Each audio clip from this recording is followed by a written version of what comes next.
நிற்கிற தேவனா இருக்கிறார். और वो हमेशा हमें सहायता करेगा। யாக்கோபு தன்னோட வாழ்க்கையில திரும்பி பார்க்கறான் பாருங்க.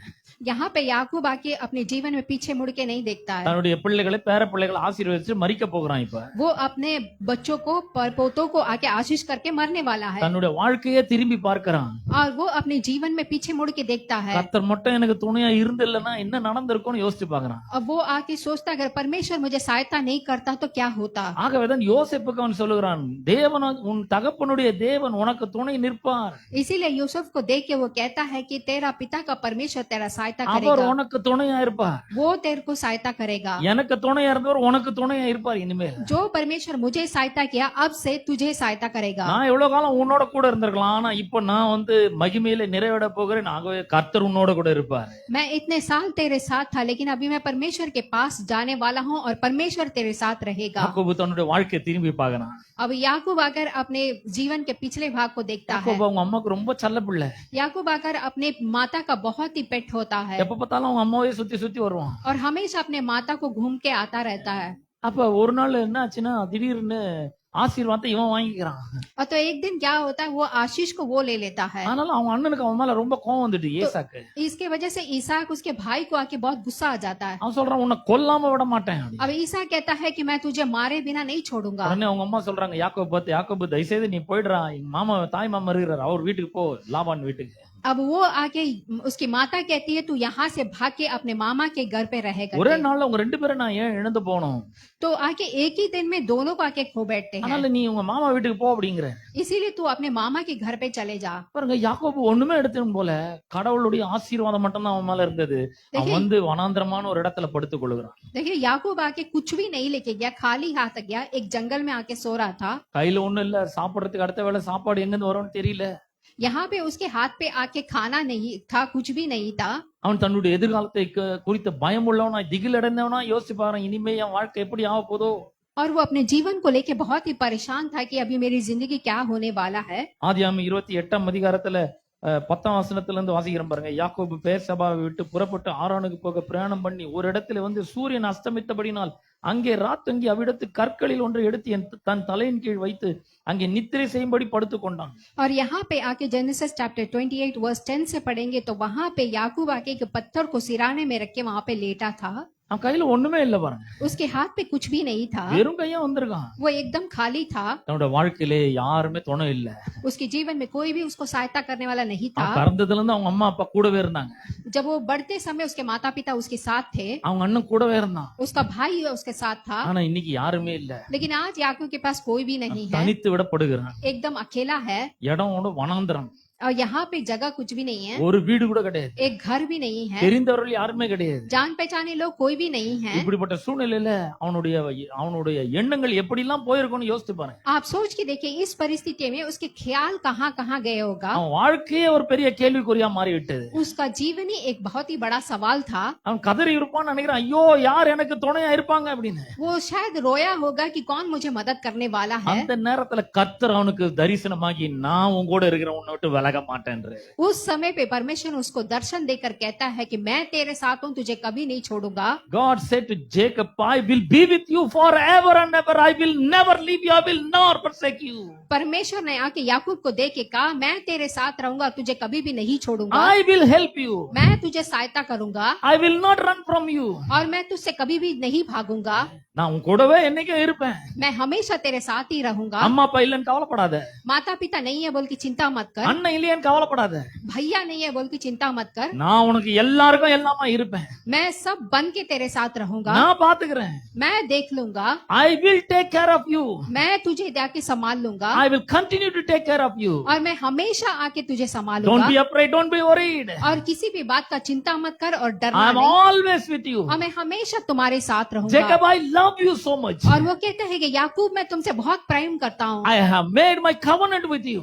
और मैंने तेरे साथ एक वाचा बांधा है। Because I have made covenant with you, I will be with you always. क्योंकि मैंने वाचा बांधा है कि हमेशा मैं तेरे साथ रहूंगा I will fulfill all the desires of your heart. और तेरे मन की सारी इच्छा को पूरी करूंगा। God said like that. परमेश्वर ऐसा कहते You are हैं। also God's covenant people, my dear beloved.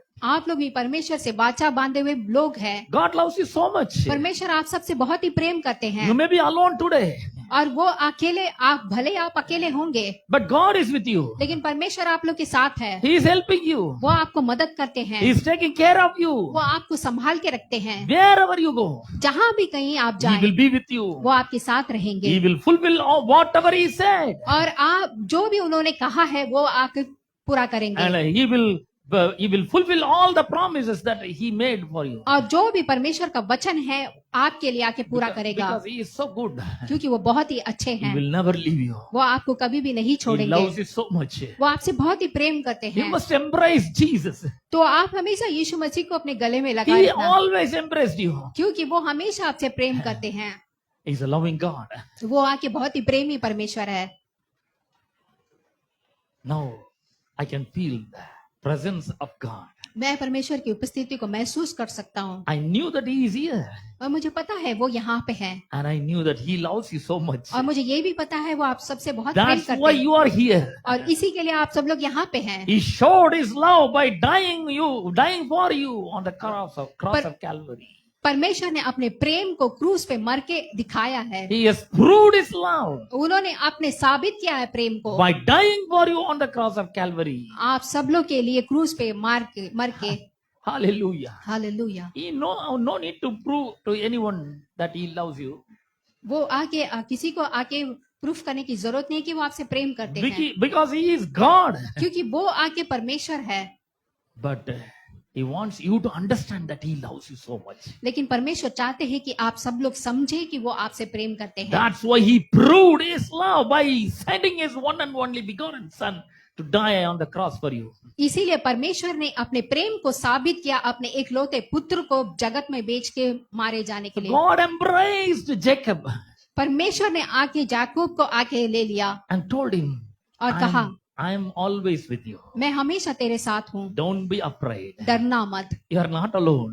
तू अकेला नहीं है, I will take care of you. मैं तुझे संभाल लूंगा I'll continue to take care of you. और लगातार संभालूंगा। Hallelujah. हालेलुया। யாக்கோபு தேவ பிரசன்னத்தை என்ஜாய் பண்ணினான். और यहाँ पे याकूब आकर परमेश्वर की उपस्थिति का आनंद उठाता है எனக்கு ரொம்ப நல்லா விளங்குது. और ये मुझे बहुत अच्छी तरह से समझ में आता है। என்னையும் அவர் அப்படிதான் கட்டி அணைச்சிக்கினாரு. परमेश्वर मुझे भी ऐसे गले से लगा लिया। யாரு வேணா உன்னை கைவிட்டு இருக்கலாமா, நான் உன்னை கைவிடவே மாட்டேன். भले ही कोई भी आपको हाथ छोड़ देंगे लेकिन परमेश्वर आपको हाथ नहीं छोड़ेगा। நான் உன்னை ஏமாற்றவே மாட்டேன். परमेश्वर आपको कभी धोखा ही नहीं देगा நான் உன்கிட்ட பொய் சொல்லவே மாட்டேன். और मैं आपको कभी परमेश्वर झूठ ही नहीं बोलेगा। நான் உண்மையா சொல்றேன். मैं सच बोलता हूँ। நான் உன்னை ரொம்ப நேசிக்கிறேன். परमेश्वर आप सबसे बहुत प्रेम करता है। உனக்காக என்னையே நான் அர்ப்பணித்திருக்கிறேன். यीशु मसीह ने आप लोगों के लिए अपने आप को कुर्बान किया। யோசேப்பு தன்னுடைய வாழ்க்கையை யோசிச்சு பாக்குறான். अब याकूब यूसुफ आके अपने जीवन को सोच के देखता है அங்கிருந்து அவங்க மாமா வீட்டுக்கு போகிறான். और वहां से अपने मामा लाबान के घर जाता 20 है। ஆண்டுகள் அவன் வேலை செய்யறான். கையில நயா பைசா இல்ல. அவங்க மாமா ஏமாத்துறான். 20 साल वहाँ पे काम करता लेकिन उसके हाथ पे 1 रुपए नहीं है His uncle disappointed him. और वो एकदम आके उसको निराश कर देता है। But the Lord stood with him. लेकिन परमेश्वर उसके साथ था, அவரோடு கூட இருந்தார் பாருங்க, யாக்கோபோட. याकूब के साथ परमेश्वर था। இப்ப யோசேப்பு ஆசீர்வதிக்கும் போது 25ஆம் வசனத்துல அவர் சொல்றாரு, अब यूसुफ को आशीष करते समय 25 में कहते हैं, உன் தகப்பனுடைய தேவனாலே அப்படி ஆயிற்று. तो यहाँ पे तेरे पिता के परमेश्वर की वजह से ऐसा हुआ है அவர் உனக்கு துணையா இருப்பார். और वो तेरे साथ रहेगा। I'm telling you that God will help you and He will be with you.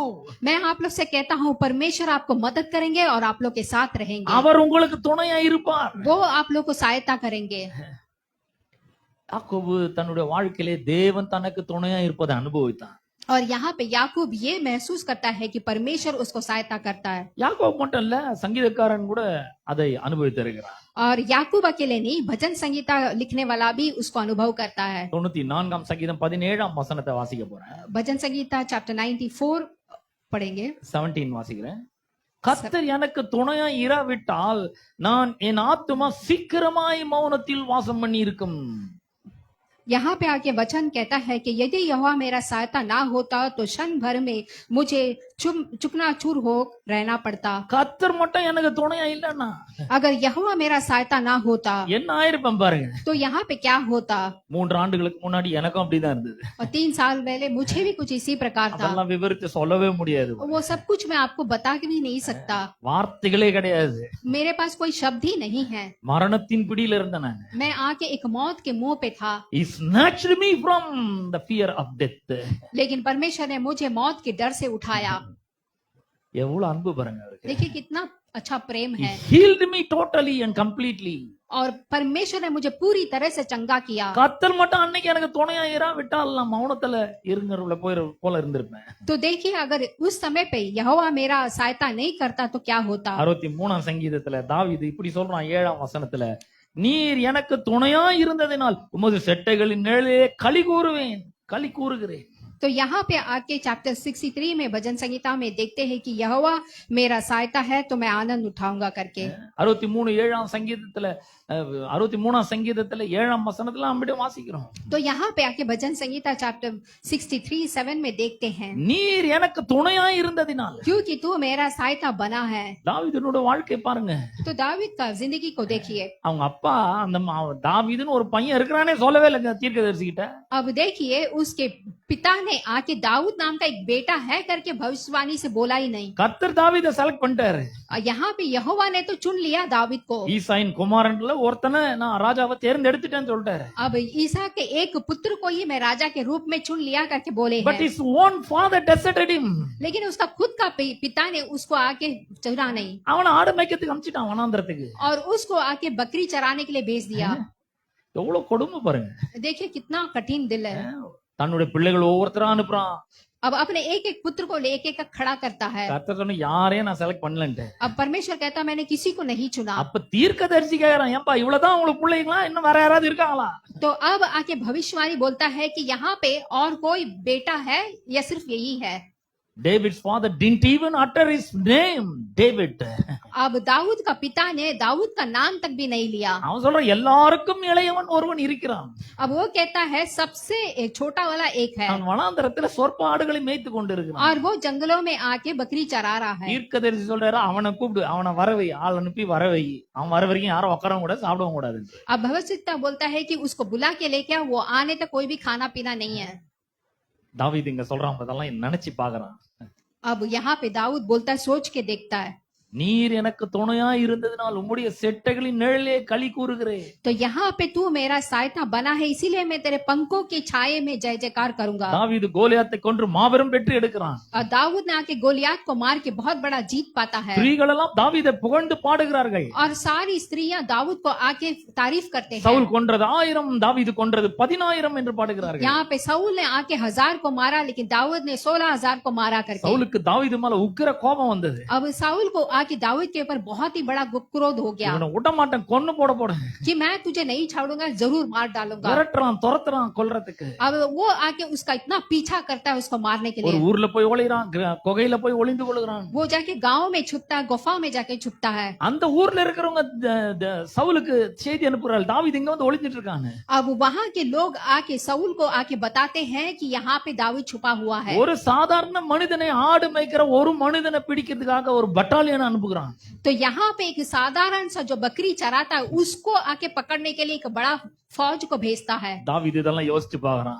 तो अभी दाऊद यहाँ पे सोच के देखता है, நீர் மட்டும் எனக்கு துணையா இராதிரு, நீர் எனக்கு துணையா இருந்ததினால் உம்முடைய செட்டைகளின் நிழலிலே களி கூறுகிறேன். तू मेरा सहायक बना, इसलिए मैं तेरे पंखों के छाये में बैठा हूँ। அவனுக்கு தெரியுது கர்த்தர் தான் என்னை பாதுகாக்கிறார், கர்த்தர் தான் எனக்கு துணை நிற்கிறார். अब उसको पता है यहोवा ही मुझे संभालता है और यहोवा ही मुझे मदद करता है। இப்போ நம்முடைய வாழ்க்கை கொஞ்சம் திரும்பி பார்ப்போம். अब हम लोग अपने जीवन को थोड़ा मुड़ के देखेंगे। எத்தனையோ தரமும் நம்முடைய வாழ்க்கையில நாம மரித்து போக வேண்டிய சூழ்நிலை வந்திருக்கு. अब बहुत सारी मुश्किल परिस्थितियां हमारे जीवन में आए होगा, எனக்கு வந்திருக்கு. मुझे आया है। 2022 மார்ச் 5ஆம் தேதி ஒரு ஊழியத்துக்கு போயிட்டு ரிட்டர்ன் வந்துட்டு இருக்கேன். यहाँ पे 2022 में मेरे जीवन में मैं एक सेवकाई जाके आ रहा था। மார்ச் 5ஆம் தேதி இரவு और मार्च 5 तारीख रात का समय था। 9:30 மணி இருக்கும். एक 9-10 बजे के करीब था। வண்டி ஓட்டிட்டு வந்துட்டே இருக்கேன், திடீர்னு குறுக்க மாடு வந்துடுச்சு.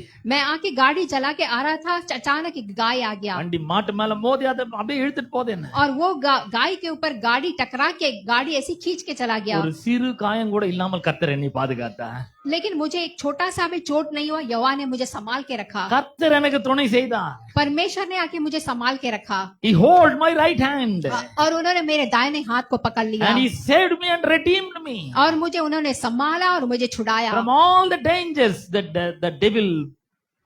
और सारे खतरों से जो शत्रु मेरे लिए लेके आता था। அதே 2022 ஆண்டு ஆகஸ்ட் மாசம் மறுபடியும் போய் ஹாஸ்பிடல் அட்மிட் ஆன ஒரு பலவீனத்தை நிமித்தமா. मैं फिर से जाके वही साल में मैं अस्पताल में एडमिट हो गया था। எல்லாரும் ஆச்சரியப்படுற விதத்துல கர்த்தர் சுகமாக்கின்னு அனுப்பிட்டாரு. सब लोग आश्चर्य होने की तरह परमेश्वर ने मुझे चंगा करके भेज दिया। கொஞ்ச நேரம், அதாவது சில மணி நேரம் தாமதித்து இருந்தா கூட மரித்து போயிருப்பேன். अगर थोड़ा समय लेट होता अभी तो मैं मर गया होता। நான் என் வாழ்க்கையை திரும்பி பாக்குறேன். मैं अपने जीवन को मुड़ के देख रहा हूँ। I remember my Jesus, my savior, my redeemer. He loves me so much. मैं याद करता हूँ कि यहोवा मेरा सहायता करने वाला है, मुझे छुड़ाने वाला, जो मुझसे बहुत प्रेम करता है। என்ன அப்படியே அவர் வாரி எடுத்து அவரோட மார்போடு அணைத்து என்னை குணமாக்கி என்னை வீட்டுக்கு அனுப்புனார். वो ऐसे ही मुझे उठाकर गले से लगा के मुझे चंगा करके घर भेजा। அவர் என்னை குணமாக்கி என்னோட மனைவிட்டையும் பிள்ளைகளிடத்திலும் கொடுத்தார். वो मुझे चंगा करके मेरी पत्नी और बच्चे को दिया। எவ்வளவு அற்புதம் பாருங்க. देखिए कितना अद्भुत काम நாம है। ஒவ்வொருத்தரும் நம்முடைய வாழ்க்கையை திரும்பி பார்ப்போம். अभी एक एक लोग अपने जीवन को हम मुड़ के देखेंगे। நம்முடைய வாழ்க்கையில எத்தனையோ பிரச்சனைகள் நம்மளை அழித்து போடும்படியாக பிசாசு கொண்டு வருகிறான். हमारे जीवन में कितने सारे मुसीबतें शत्रु लेके आता है हमें मिटाने के लिए। ஒரு முறை இயேசு தம்முடைய சீஷர்களோட படகுல போய் கொண்டிருக்கிறார். एक दिन आके यीशु मसीह अपने चेले के साथ नाव में जा रहे थे புயல் காற்று வீசுகிறது, கடல் கொந்தளிக்கிறது. और वहां पे आके तूफान आता है। அந்த தூஃபான் எங்க இருந்து வருது? பிசாசு கொடுக்கிறான். अब वो आंधी तूफान कौन देता है? शत्रु देता है। எப்படியாகிலும் இவர்களை அழிக்க வேண்டும் என்று அவன் முயற்சி செய்கிறான். कैसा भी इनको खत्म करना है करके कोशिश करता है। ஆனா இயேசு எழுந்தின்று காற்றையும் கடலையும் அதட்டினார். लेकिन यीशु मसीह खड़ा होकर तूफान और आंधी को आके डांटते हैं। இறையாதே அமைதலாயிரு என்று சொன்னார். तू आके आवाज मत कर, थम जा करके। நம்முடைய வாழ்க்கையில வந்து எத்தனையோ பிரச்சனைகளை பார்த்து இயேசு இறையாதே அமைதலாயிரு என்று சொல்லியிருக்கிறார். बिल्कुल वैसे ही हमारे जीवन के कितने सारे परिस्थितियों में यीशु मसीह कहते हैं थम जा। எத்தனையோ தரம் நம்மை விடுதலை ஆக்கி இருக்கிறார். और कितने समय में परमेश्वर ने हमें छुड़ाया है। பல நேரங்களில் நம்ம மன உளைச்சலுக்குள்ளாகி இருக்கிறோம். और कहीं समय पे हम लोग आके एक डिप्रेशन में गए பல होंगे। நேரங்களில் டிப்ரெஷனுக்குள்ளாகி இருக்கிறோம். कुछ समय में हम डिप्रेशन में चले गए பல होंगे। நேரங்களில் வியாதிப்பட்டு இருக்கிறோம். कई समय में हम बीमार पड़ गए பல होंगे। நேரங்களில் ஆக்சிடென்ட் ப்ரோன் ஆயிருக்கும் நம்ம. और कई समय पे हमें एक्सीडेंट हो गया होगा। எல்லாவற்றிலிருந்தும் கர்த்தர் நம்மளை விடுவித்து காத்திருக்கிறார். और हर चीज में परमेश्वर हमें संभाल कर बचा कर रखता நான் है। என்ன சொல்ல வரேன்? கர்த்தர் உங்களுக்கு துணை நிற்கிறவராய் இருக்கிறார். मैं क्या कहता हूँ, यहोवा आपको सहायता करने वाला है। அவர் உங்களை விட்டு விலகிறதும் இல்லை, உங்களை கைவிடுகிறதும் இல்லை. वो कभी भी आपको छोड़ता नहीं है, आपको हाथ भी नहीं छोड़ता है। நம்முடைய வாழ்க்கையில நமக்கு சந்தோஷத்தை கொடுத்திருக்கிறார், மகிழ்ச்சியை கொடுத்திருக்கிறார், हमारे जीवन में हमें सुख और शांति दिया, उन्होंने ஆசீர்வாதத்தை கொடுத்திருக்கிறார், आशीर्वाद दिया है செழிப்பை கொடுத்திருக்கிறார், और एक बहुत ही आशीर्वाद दिया है மரியாதையும் கனத்தையும் கொடுத்திருக்கிறார். और बहुत ही आके एक आदर और सम्मान दिया है। எல்லாம் அவர்கிட்ட இருந்து வருதுங்க. और ये सब कुछ उन्हीं से आया है। ஆகவேதான் அவர் சொல்றார், உன்னை உண்டாக்குன, தாயின் கர்ப்பத்துல உன்னை உருவாக்குன, உனக்கு துணை நிக்கிறேன், நீ என் தாசன், யெஷூரனே நீ பயப்படாத, நான் உன்னை விட்டு விலகவே மாட்டேன், உனக்கு துணை நிக்கிறேன்.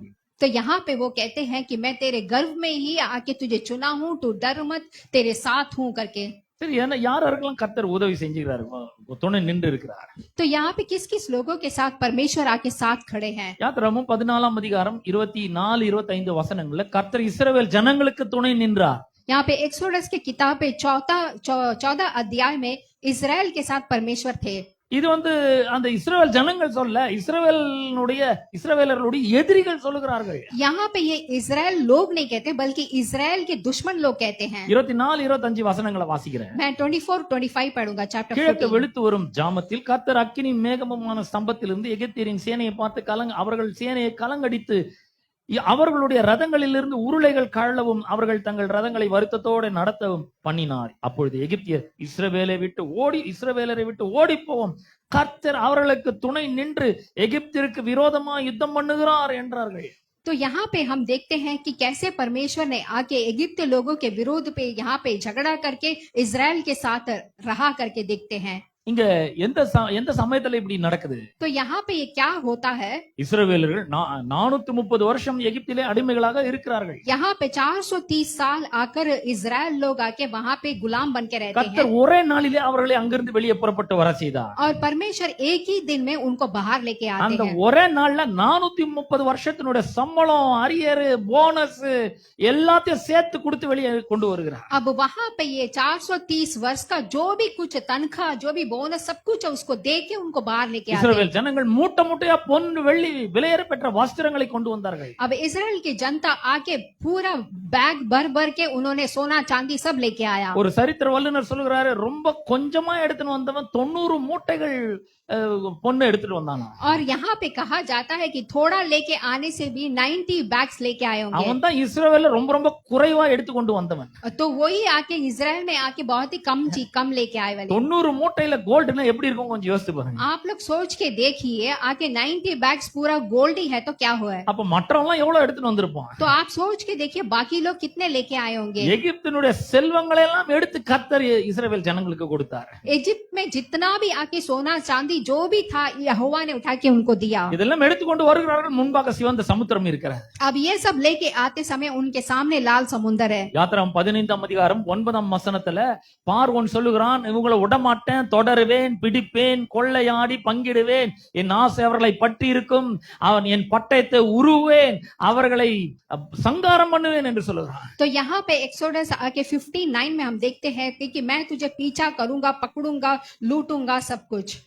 ஏன்னா அவ்வளவு கோல்டையும் சில்வரையும் ட்ரெஸ்ஸுங்களும் எடுத்துட்டு வராங்க. क्योंकि ये वो अपने साथ इतने सारे सोना चांदी महंगे कपड़े लेके आते हैं। இஸ்ரவேலர் அதுக்குள்ள பாத்தீங்கன்னா கர்த்தர் செங்கடலை பிளந்து வெட்டாந்தரையில அவர்களை நடக்க பண்றாரு. अब इस्राएल लोगों को परमेश्वर दो समुद्र को दो भाग करके उनको जमीन में चलाते हैं। பார்வோனும் அவனுடைய ராணுவமும் அவனுடைய சேனை அதிபர்களும் பின்பாக வருகிறார்கள்.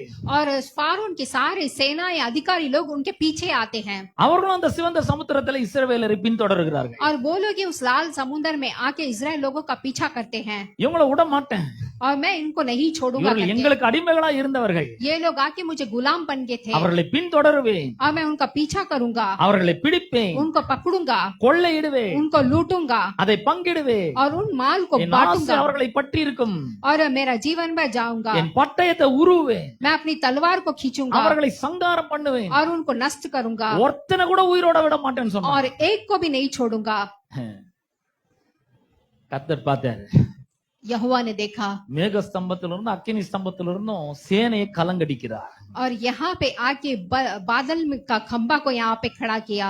பாருங்க, நிறைய கிறிஸ்தவர்கள் கர்த்தரை கண்டு பயந்து நடுங்கி கொண்டு இருக்கிறார்கள். अब देखिए बहुत सारे मसीहा के लोग यहोवा को देख के डरते हैं। இல்லங்க, கர்த்தர் உங்கள் பட்சத்தில் இருக்கிறார். लेकिन यहोवा आप लोग के साथ खड़ा है। வேதம் சொல்றது அவர் இஸ்ரவேலுக்கு பனியை போல இருக்கிறார். और लोग के वचन कहता है कि वो इस्राएल को एक ठंडा सा था। அவர் உங்களுக்கு நண்பன் மாதிரி இருக்கிறாரு. वो आप लोग को दोस्त सा है। அவர் உங்களுடைய ரட்சகர், உங்களுடைய மீட்பர்.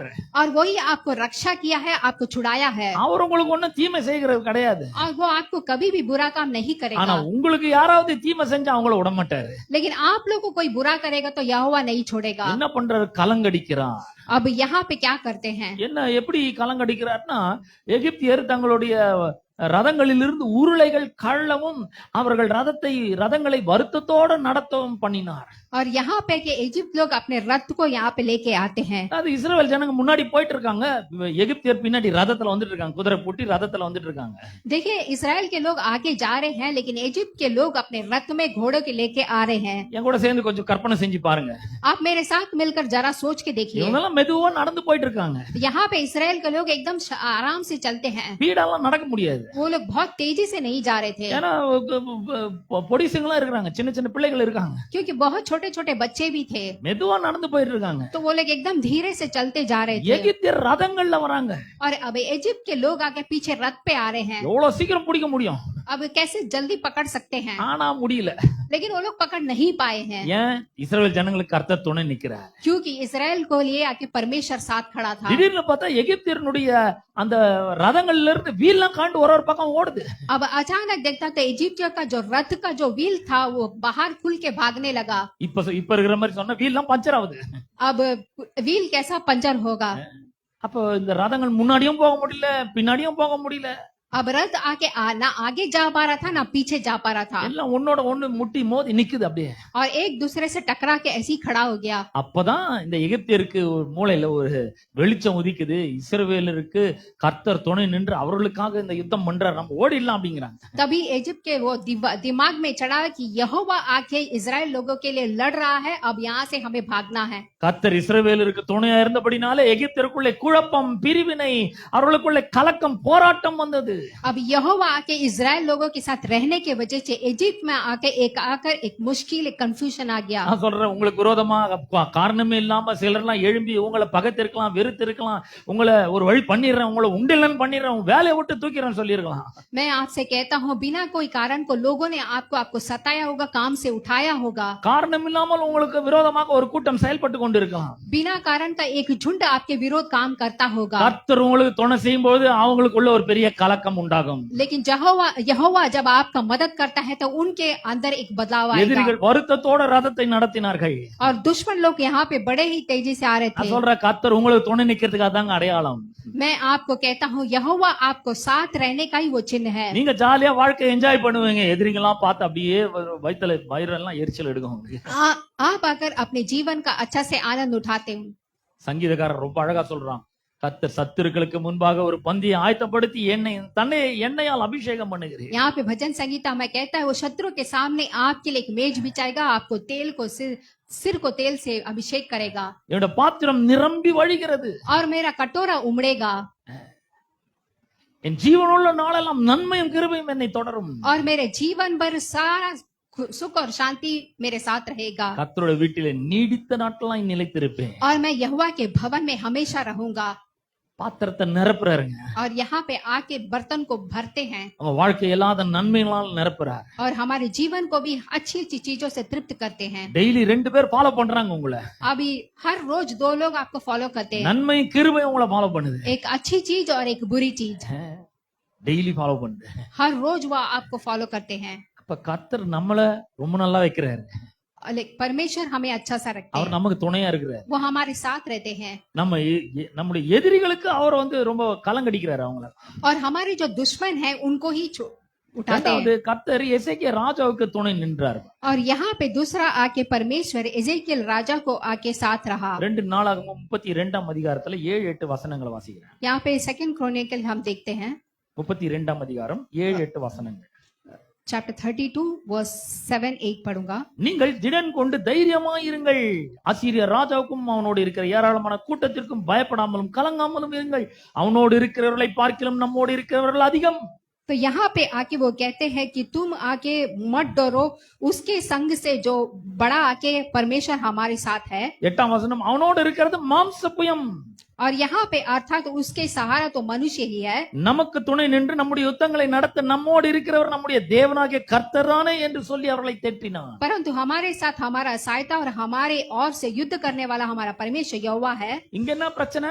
अब यहाँ पे क्या मुसीबत है? எசேக்கியா ராஜாவுக்கு விரோதமாகவும் அவனுடைய ஜனங்களுக்கு விரோதமாகவும் அசீரிய தேசத்து ராஜா சனகரிப்பு விரோதமாக வருகிறான். अब यहाँ पे एजेकियल राजा के विरोध आकर एक यहाँ पे आता है।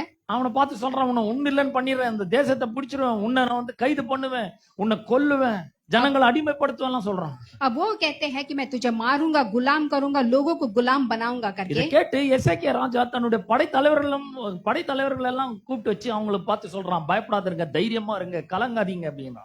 अब ये सुन के एजेकियल राजा अपने सारे अधिकारियों को बुला के मत डरो करके, நீங்கள் திடன் கொண்டு தைரியமா இருங்கள் என்று சொல்லுகிறான். आप लोग आके धैर्य से रहिए करके कहता 8ஆம் है। வசனத்தினுடைய பிற்பகுதி சொல்லுது, யூதாவின் ராஜாவாகிய எசேக்கியா சொன்ன இந்த வார்த்தைகளின் மேல் ஜனங்கள் நம்பிக்கை வைத்தார்கள். तो यहाँ पे आके जो वचन आके यूदा में कहा गया है वो लोग आके विश्वास करने लगे। அன்னைக்கு எசேக்கியா ராஜா சொன்னது போல இன்னைக்கு நான் நின்னு கர்த்தருடைய ரெப்ரசன்டேட்டிவா நின்னு நான் உங்களுக்கு சொல்லுகிறேன், திடன் கொள்ளுங்கள், தைரியமா இருங்கள். उस दिन आके यह एजेकिया राजा ने कहा था, आज मैं आप लोग को देख के बोलता हूँ, डरो मत, धैर्य से रहो। ஐயோ என் எதிர்காலம் இன்னும் ஆகுமோன்னு பயப்படாதீங்க, आप लोग ये मत सोचिए मेरी जिंदगी क्या होगा, வேலை போயிடுமோன்னு பயப்படாதீங்க, आप लोग ये मत सोचिए मेरा काम चला கடல்ல जाएगा, மூழ்கிடுவோன்னு பயந்துராதீங்க, आप ये मत सोचिए मैं कर्ज में डूब जाऊंगा, எதிர்காலமே இருண்டு போயிடுமோன்னு பயப்படாதீங்க. आप ये मत सोचिए मेरा फ्यूचर अंधेरा हो जाएगा। திடன் கொள்ளுங்கள், தைரியமா இருங்கள், கர்த்தர் உங்களுக்கு துணை நிற்கிறவராய் இருக்கிறார். आप लोग धैर्य रहिए, यहोवा आपको सहायता करेगा। பாருங்க, இவன் என்ன பண்றான்னா, இந்த சனகரிப்பு ராஜா வெறும் பேச்சோட மட்டும் மட்டும் நிக்கல,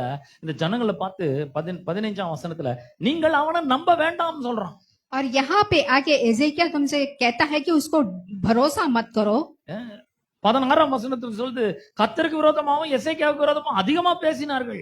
और यहाँ पे आके परमेश्वर के विरोध और एजेकिया के विरोध बहुत सारे लोग आके बात किए करके 14 वचन में देखते हैं। 17ஆம் வசனத்துல சொல்றாங்க, அவருக்கு விரோதமாய் பேசுவோம் நிருபங்களையும் எழுதினான் என்று சொல்லுகிறது. और यहाँ पे 17 वचन में देखते हैं कि उसके विरोध आके बहुत सारे लोग बात कर रहे थे। 18ஆம் வசனத்துல நாம் பார்க்கிறோம், ஜனங்களை பயப்படுத்தி கலங்க பண்ணினார்கள் பேச்சினாலே. और यहाँ पे आके 18 में देखते हैं कि लोगों को आके बातों से ही डरा रहे थे। NLT-ல இந்த வசனம் எப்படி வருதுன்னா, பயப்படுத்தி கலங்க பண்ணினா trying to terrify them. और यहाँ पे आके दूसरे वचन में देखते हैं कि वो उनको डराकर घबराहट में थे। இந்த ராஜா ஒரு ட்ரை பண்ணி பார்க்கறான். अब ये राजा आके कोशिश किया होगा, ஏன்னா இப்ப எசேக்கியா பேசுனதெல்லாம் அவங்க இப்ப ஜனங்க நம்பிட்டாங்கல. क्योंकि एजेकिया ने जो भी बात किया था लोग आके विश्वास அந்த किए। நம்பிக்கையை உடைக்கணும், அவர்கள் விசுவாசத்தை கைவிடணும், இவன் சொல்றத நம்பணும், இவனை பார்த்து பயப்படணும்னு விரும்புறான்.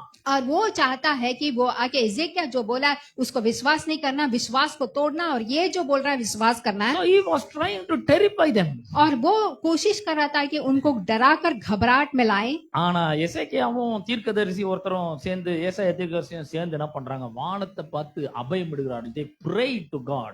लेकिन एजेकिया और यहाँ पे भविष्यद्वक्ता ने मिलकर परमेश्वर को प्रार्थना किया, And immediately God sent an angel. और तुरंत परमेश्वर ने आके अपने दूत को भेजा, அவன் வந்து என்ன பண்ண, எல்லாரையும் வெட்டி போட்டான், அவ்வளவுதான். और दूत आके क्या किया, सबको काट के फेंक दिया। ராஜாவின் பாளையத்தில் உள்ள சகல பராக்கிரமசாலிகளின் தலைவரையும் சேனாதிபதியும் அதம் பண்ணினான். और सारे राजा और सेनापति सबको आके मार डाला। சோ நீங்க பயமா இருக்கத, ஒருவேளை உங்களுக்கு பயமா இருக்குன்னு நீங்க ஃபீல் பண்ணீங்கன்னா ஜெபம் பண்ணுங்க. अगर आप लोग को डरते हो तो आप प्रार्थना कीजिए। இன்னைக்கு கர்த்தர் வானத்துல இல்ல, உங்களுக்கு உள்ள இருக்கிறார். आज परमेश्वर आसमान में नहीं, आपके दिल के अंदर है। உள்ள பார்த்து கூப்பிடுங்க, பரிசுத்த ஆவியானவரே எனக்கு உதவி செய்யுங்கன்னு சொல்லுங்க. आप आके अपने अंदर झांक कर आके परमेश्वर मुझे मदद कीजिए करके बोलिए। கர்த்தாவே நான் உனக்கு துணை நிற்கிறேன் என்று சொன்னீரே, இப்பொழுது எனக்கு துணை வேணும், இப்போ எனக்கு ஹெல்ப் வேணும், எனக்கு ஹெல்ப் பண்ணுங்க, துணை செய்யுங்கன்னு சொல்லுங்க. आप बोलिए कि यहोवा आपने कहा है कि आप मुझे सहायता करेंगे, अभी मुझे सहायता कीजिए करके। 22ஆம் வசனத்துல நாம வாசிக்கிறோம், எல்லா ராஜாவாகிய சனகரிப்பினுடைய கைக்கும் மற்ற எல்லாருடைய கைக்கும் கர்த்தர் இவங்களெல்லாம் நீங்களாக்கி ரட்சிக்கிறார். और यहाँ पे हम आके 22 में देखते हैं कि सारे हाथों से इनको आके परमेश्वर आके उद्धार करते हैं, அவர்களை சுற்றுப்புறத்தாருக்கு விலக்கி ஆதரித்து நடத்தினார். और उनके घूम के जो भी थे उनको आके उनके साथ दिया। இது எப்படி வருது தெரியுங்களா, ஆதரித்து நடத்தினார்னு சொல்லிட்டு?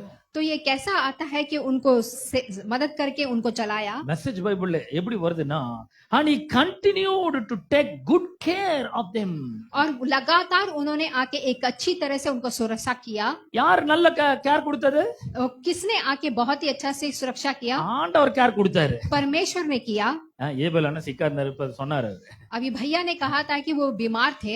நாங்களாம் தான் சொல்றோம், அவர் சொன்னதே கிடையாது. मैंने नहीं कहा, लेकिन उन्होंने तो बोला भी नहीं। எனக்கு ஒண்ணும் கிடையாது. वो कहते हैं हमेशा मुझे कुछ भी नहीं है। அவர் வாயில இந்த மாதிரிலாம் வர வைக்கிறது ரொம்ப கஷ்டம். वो आके नहीं छोड़ते हैं। யார் கேர் கொடுத்தது? अब वो सहायता कौन दिया? கர்த்தர் கேர் கொடுக்கிறார். यहोवा ने दिया वो सहायता। அவர் சொல்லுகிறாரு, இந்த சீரியரில் ஒருவனுக்கு நீங்கள் எதை செய்தீர்களோ அதை எனக்கே செய்தீர்கள்.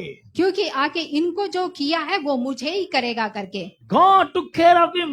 परमेश्वर ने आके उनको मदद किया। சொல்ற கர்த்தர் உங்களுக்கு துணை நிக்கிறாருன்னா அவர் உங்களை டேக் கேர் பண்ணிக்கிறாருங்க.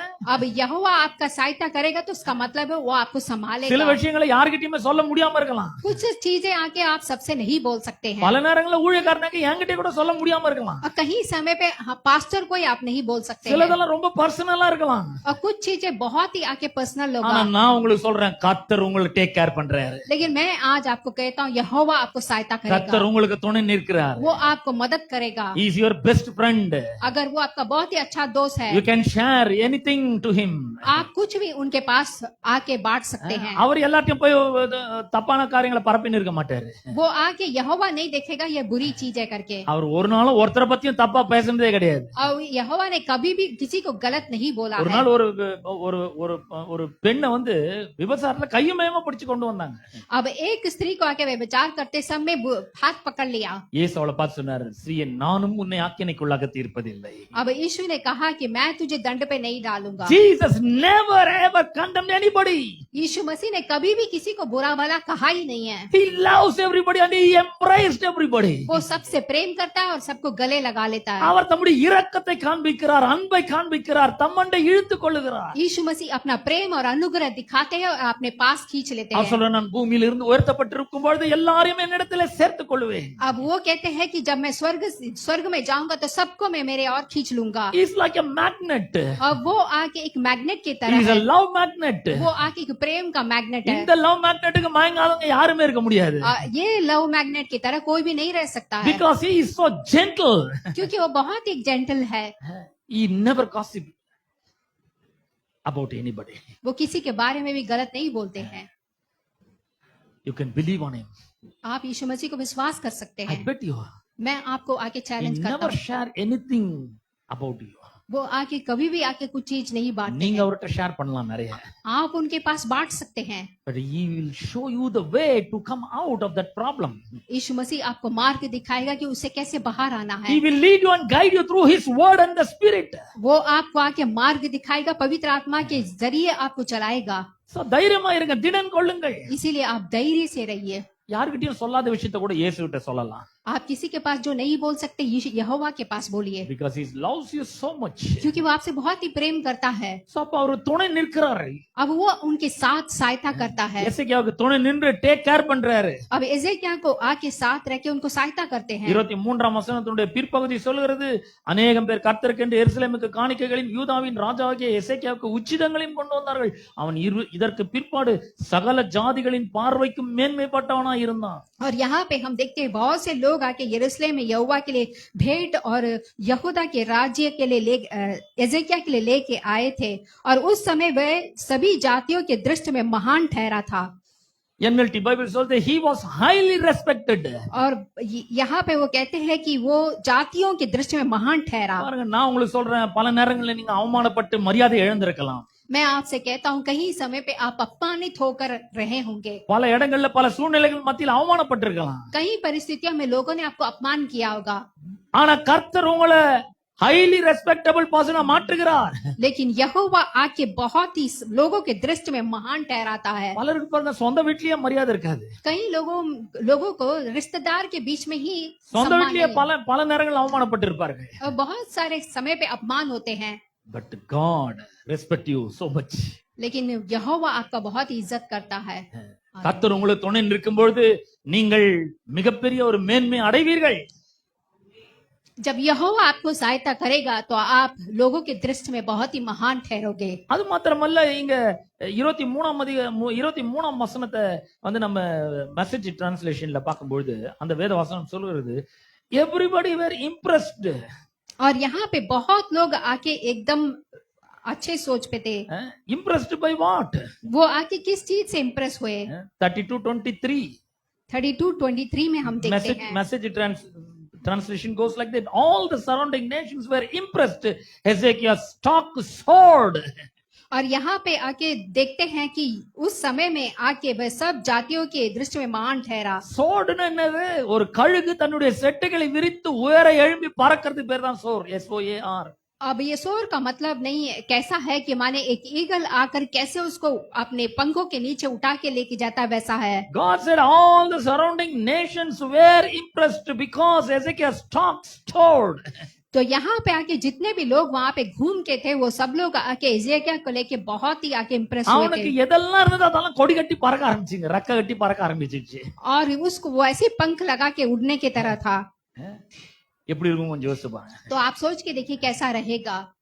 இதெல்லாம் கர்த்தர் நமக்கு துணையா இருக்கிறதுனால வர ஆசீர்வாதம். और ये सब कुछ यहोवा हमारे को मदद करने के वजह से ही मिलता है। 24ஆம் வசனம் சொல்லுகிறது, 24 कहता है, அந்நாட்களில் எசேக்கியா வியாதிப்பட்டு மரணத்துக்கு ஏதுவா இருந்தான். அவன் கர்த்தரை நோக்கி ஜெபம் பண்ணினான். ஜெபம் பண்ணும்போது கர்த்தர் அவனுக்கு வாக்குத்தத்தம் பண்ணி அவனுக்கு ஒரு அற்புதத்தை கட்டளையிட்டார். अब यहाँ पे एजेकिया जब रोगी हुआ तो वो यहोवा को देख के प्रार्थना करने लगा। கர்த்தர் உங்களுக்கு துணை நிற்கும் போது நீங்க ஜெபிக்கும் போது அற்புதம் நடக்கிறது. जब यहोवा आपको सहायता साथ खड़ा है तो जब आप प्रार्थना करेंगे तो यहोवा उसको सुनेगा, சுகம் கிடைக்கிறது. चंगा मिलाएगा, கர்த்தர் அற்புதத்தை கட்டளையிடுகிறார். यहोवा अद्भुत काम करेगा சூழ்நிலைகளை மாற்றுகிறார். और आपकी परिस्थितियों को बदलेगा। நம்ம பண்ண வேண்டியது என்னன்னா, முதல்ல பிரச்சனையின் மத்தியில் இருக்கும்போது கர்த்தரை நோக்கி பார்க்கணும், ஜெபிக்கணும். अब हम लोग क्या करना करना है, जब बुरे परिस्थिति में रहते हैं तो यहोवा को देख के प्रार्थना करना है। நாம ஜெபிக்க ஆரம்பிக்கும் போது கர்த்தர் அற்புதத்தை கட்டளையிடுகிறார். जब हम प्रार्थना करना शुरू करेंगे तो यहोवा अपना अद्भुत काम करना शुरू करता है। 27ஆம் வசனம் பாருங்க. 27 में देखेंगे 27ஆம் வசனம் சொல்லுது எசேக்கியாவுக்கு மிகுதியான ஐஸ்வர்யமும் கனமும் உண்டாயிருந்தது. और यहाँ पे एजेकिया के बहुत ही धन और वैभव मिला। கர்த்தர் உங்களுக்கு துணை நிற்கும் பொழுது மிகுதியான ஐஸ்வர்யமும் கனமும் நம்மை தேடி வருகிறது. जब यहोवा आपके साथ रहेंगे तो आपको बहुत ही धन और वैभव मिलेगा। NLT பைபிள் சொல்லுகிறது he was highly honored, very wealthy. और यहाँ पे वो बहुत ही धन और वैभव मिला उसको। சும்மா கொஞ்ச நஞ்சம் கிடையாதுங்க, கற்பனைக்கு எட்டாத விதத்துல அவன் வெல்த்தியா மாறிட்டான். उसके पास थोड़ा नहीं था, यानी कि आप आके सोचने से भी ज्यादा था वो धनी, மிகுதியான ஐஸ்வர்யம் और बहुत ही धनी था वो, கனம் और बहुत ही वैभव உண்டாயிருந்தது. उसको मिला। யார் கொடுத்தது? ये सब कौन दिया? கர்த்தர் கொடுக்கிறாருங்க. उसको यहोवा ने दिया। ஏன் கொடுக்கிறாரு? किस लिए दिया? எசேக்கியாவுக்கு நான் துணை நிக்கிறேன். क्योंकि एजेकिया को यहोवा सहायता करता உங்க था। பேரை போட்டுக்கோங்க. अब एजेकिया के बदले में आपका नाम கர்த்தர் डालिए। எனக்கு துணை நிற்கிறார் சொல்லுங்க. यहोवा मुझे सहायता करता है। எல்லாம் சொல்லுங்க, கர்த்தர் எனக்கு துணை நிற்கிறார். सब बोलिए, यहोवा मुझे सहायता करेगा। I will be highly honored and very rich. और यहोवा आपको आके वैभव करेगा। என்னெல்லாம் வந்துச்சு பாருங்க, வெள்ளியும் பொன்னும் ரத்தினங்களும் கந்தவர்க்கங்களும் கேடகங்களும் வினோதமான ஆபரணங்களும் तो यहाँ पे வைக்கும்படியான பொக்கிஷ சாலைகளையும் உண்டாக்கினான். हम देखते हैं कि चांदी सोना सब कुछ आके सुगंध वाला सब कुछ यहाँ पे मिला उसे। நம்ம ஒரு நகை கடைக்கு நகை வாங்க போறோம்னு வச்சுக்கலாம். अभी हम आके सोना लेने के लिए दुकान जाते हैं तो நம்ம கிராம் கணக்குல தான் வாங்குறோம். हम लोग आगे ग्राम ही लेते हैं।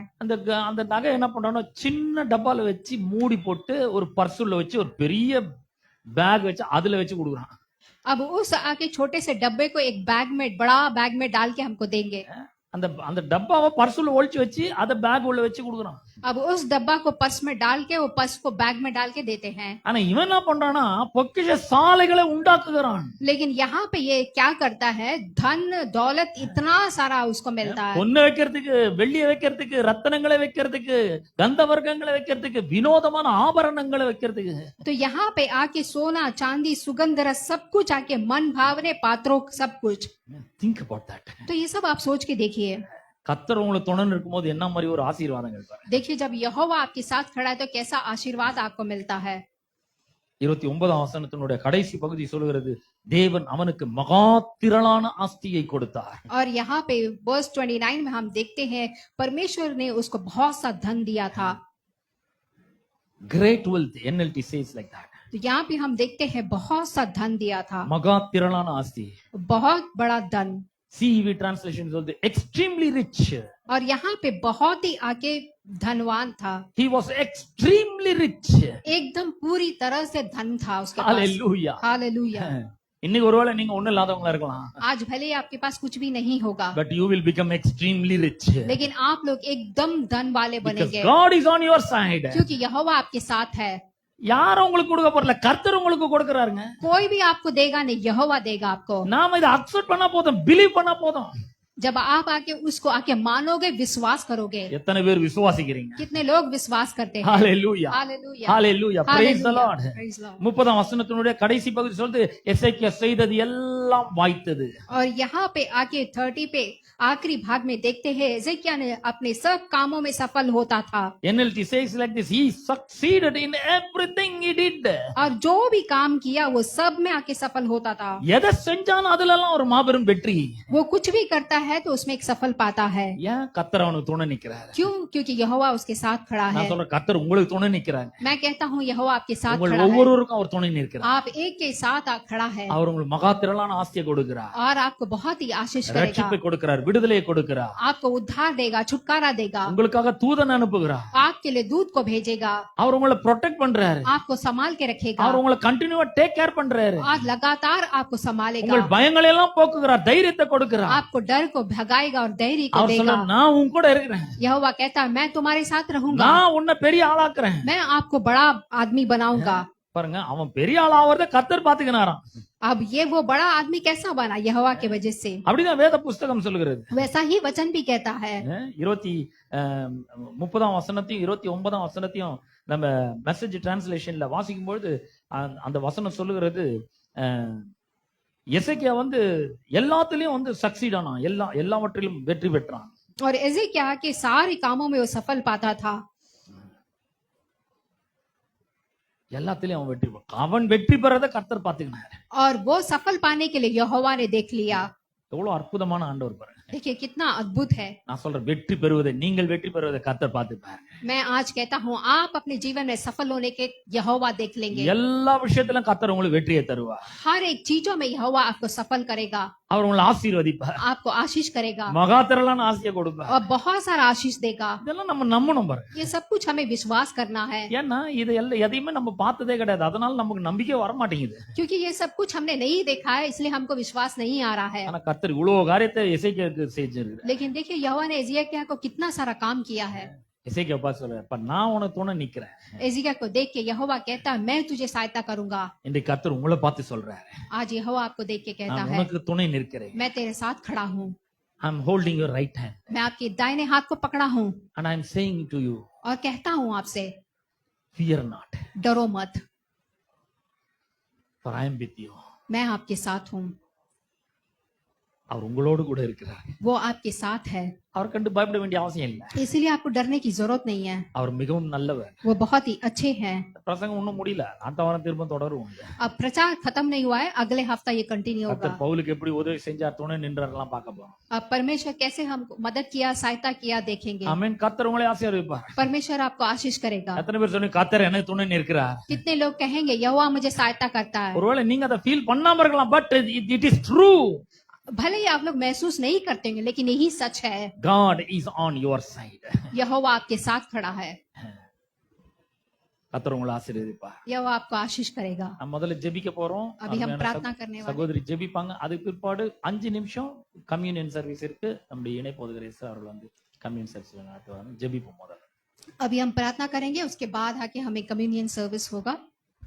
पिता परमेश्वर इस दिन के लिए, इस अद्भुत वचन के लिए हम आपका धन्यवाद करते हैं। पिता परमेश्वर आप हमारे साथ खड़े हैं। पिता परमेश्वर हम आपका धन्यवाद करते हैं, हमारे दाहिने हाथ को पकड़कर आप हमें सहायता करने के लिए हम आपका धन्यवाद करते हैं। पिता परमेश्वर आपने हमसे कहा है कि मत डरो किसी भी परिस्थितियों को लेके।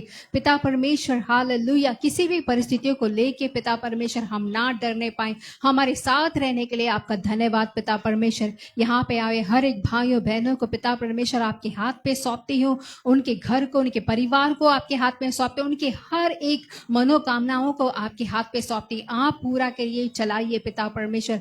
इस दिन पिता परमेश्वर इस वचन को जो हमें मिला है उसके लिए हम आपका धन्यवाद करते हैं। प्रभु के दास के, उनके परिवार के लिए प्रार्थना करते हैं, आप आशीष कीजिए प्रभु। पिता परमेश्वर आगे के समय को आपके हाथ में सौंपते हैं, सब कुछ यीशु मसीह के नाम से मांगते हैं, सुन और ग्रहण कर। आमीन। நம்ம காணிக்கை எடுக்க மறந்துட்டோம். ஆனா பின்னாடி உங்களுக்கு காணிக்கை பெட்டி இருக்குது. காணிக்கை போட விரும்புகிறவர்கள், கொடுக்க விரும்புகிறவர்கள் பின்பாக இருக்கிற அந்த பாக்ஸ்ல நீங்க போட்டு पीछे आके आप भेंट दे सकते हैं, वहां पे रखा है।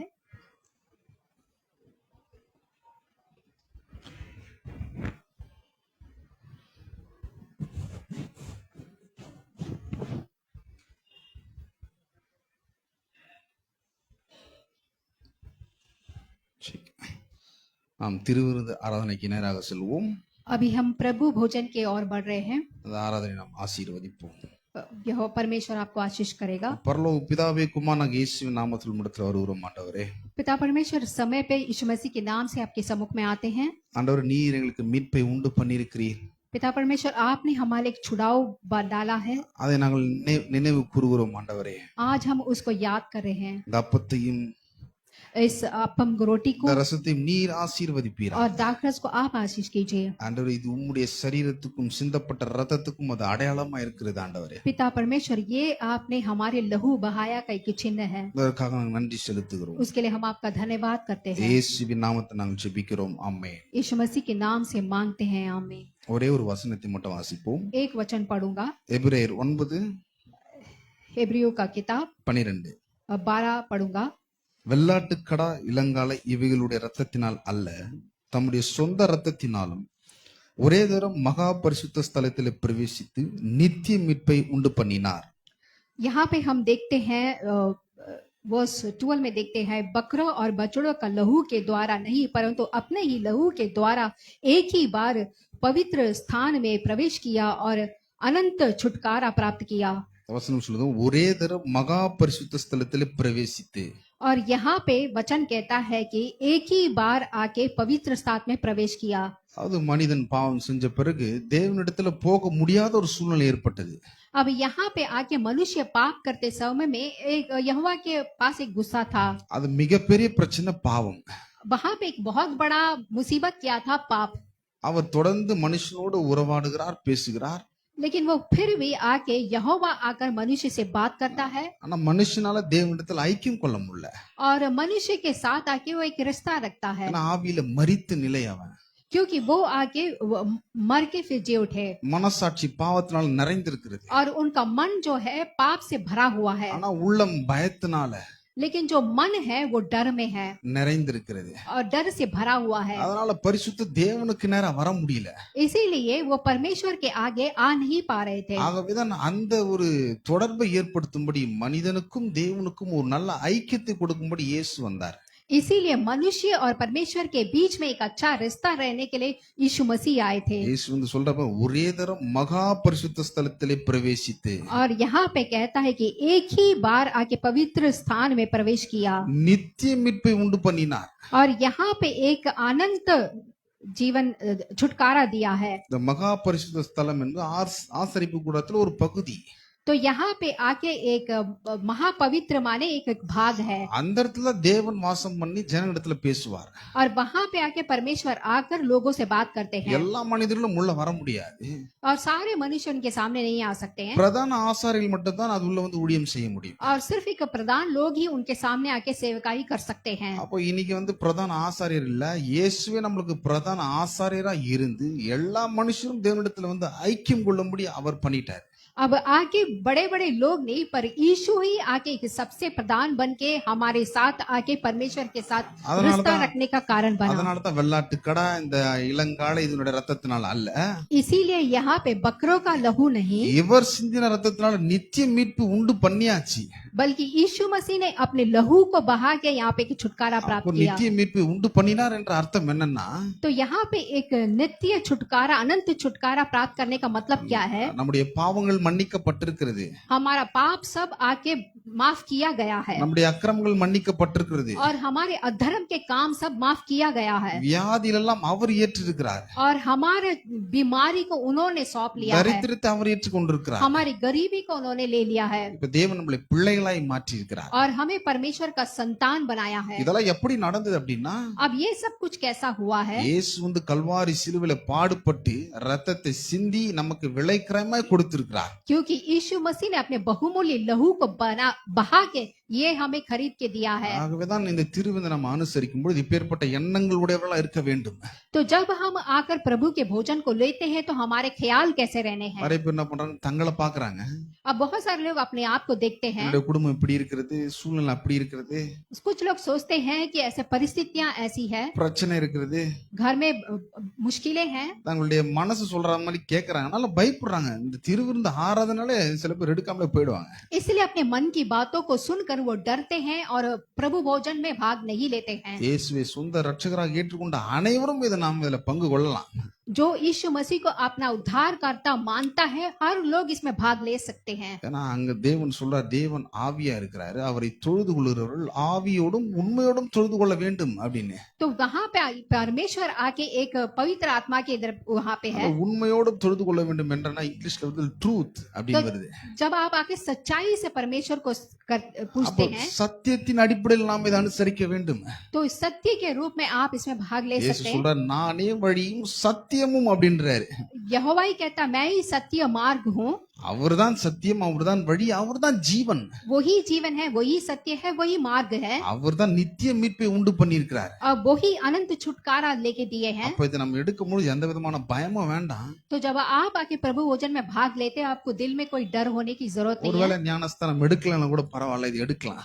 आप लोग ने भले ही आके बैप्टिज्म नहीं लिया होगा, आप भाग ले ஏன்னா सकते हैं, அவரே சத்தியமா இருக்கிறாரு. क्योंकि वही सत्य है। அதன் அடிப்படையில் நாம் எடுக்கலாம். आप उसके भाग में आप ले सकते हैं, ஏன்னா நித்திய மீட்பை உண்டு பண்ணியிருக்கிறார். क्योंकि अनंत छुटकारा आपके लिए प्राप्त किया है। அந்த ஒரு விசுவாசத்தோடு நாம் இதை செயல்படுத்துவோம். उस विश्वास के रूप में आप भाग लीजिए। நாம் யாவரும் எழுந்து நிற்போம். सब लोग खड़े हो जाएंगे। சிஸ்டர் ஜோம். Prayer பண்ணுங்க। ஆமா. पिता परमेश्वर, इस दिन में पिता परमेश्वर से प्रभु भोजन के लिए हम प्रार्थना करते हैं। पिता परमेश्वर, इस समय पर पिता परमेश्वर हम अपने आप को, अपने तन मन को पिता परमेश्वर आपके हाथ पे सौंपते हैं। पिता परमेश्वर, इस प्रभु भोजन में पिता परमेश्वर आप आशीष कीजिए, हर एक लोग इसमें भाग लेने के लिए आप मदद कीजिए। यीशु मसीह के नाम से मांगते हैं, सुन और ग्रहण कर, आमीन। ஆமென் ஆமென்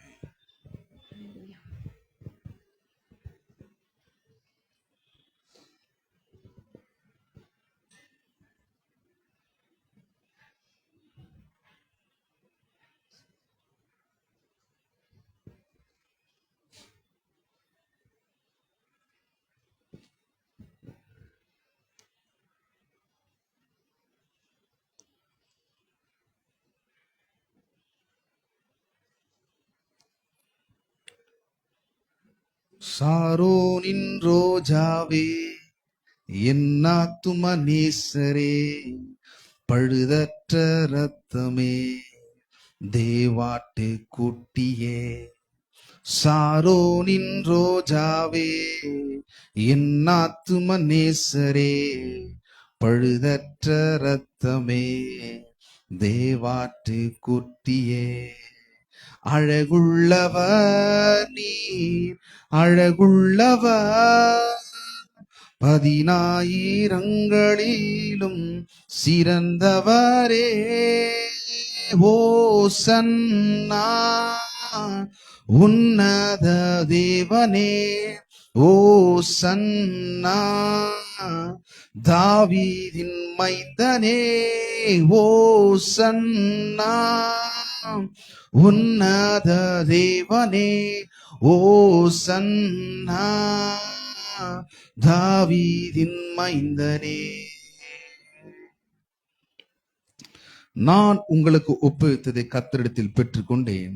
என்னவெனில், கர்த்தராகிய இயேசு காட்டிக் கொடுக்கப்பட்ட அன்று ராத்திரியிலே அப்பத்தை எடுத்து ஸ்தோத்திரம் பண்ணி அதை பிட்டு, நீங்கள் வாங்கி புசியுங்கள், இதை உங்களுக்காக பிற்கப்படுகிற என்னுடைய சரீரமாயிருக்கிறது, என்னை நினைவு கூறும்படி இது செய்யுங்கள் என்றார். நாம் யாவரும் அப்பத்தை புசிப்போம். सब रोटी खाएंगे। போஜனம் பண்ணின பின்பு அவர் அந்தபடி பாத்திரத்தை எடுத்து, இந்த பாத்திரம் என் இரத்தத்தினாலாகிய புதிய உடன்படிக்கையா இருக்கிறது, நீங்கள் இதை பானம் பண்ணும் போதெல்லாம் என்னை நினைவு கூறும்படி இதை செய்யுங்கள் என்றார். நாம் யாவரும் பானம் பண்ணுவோம். நாம் நன்றி செலுத்துவோம்.